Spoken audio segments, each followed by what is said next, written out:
माता पिता और बड़ों का सम्मान। एक छोटे से गांव में राहुल नाम का एक लड़का रहता था। वह बहुत चतुर और होशियार था, लेकिन वह अपने माता पिता और बड़ों की बातों को अनसुना कर देता था।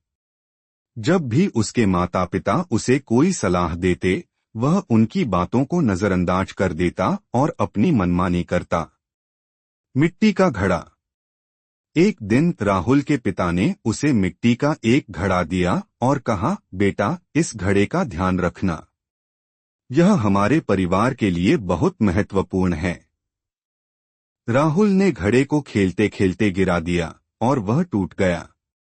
उसके पिता ने गहरी सांस ली और कुछ नहीं कहा।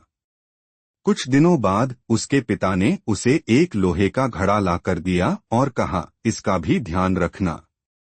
राहुल ने सोचा कि लोहे का घड़ा मजबूत है, इसलिए उसने उसे कहीं भी पटक दिया। लेकिन जल्द ही घड़ा अपनी चमक खो बैठा और कुछ जगहों से टूट भी गया। अब उसके पिता ने उसे एक सोने का चमचमाता घड़ा दिया और कहा, बेटा, इसे संभालना बहुत जरूरी है।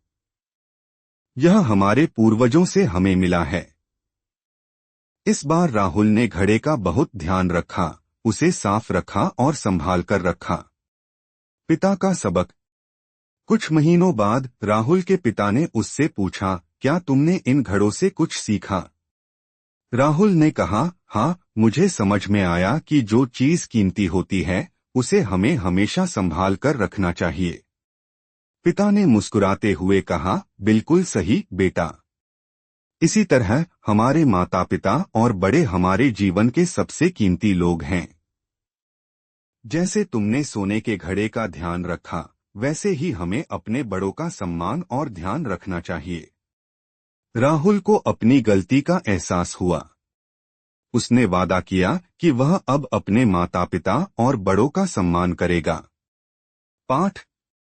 यह कहानी हमें सिखाती है कि माता पिता और बड़ों का आदर करना हमारे जीवन का सबसे महत्वपूर्ण कर्तव्य है।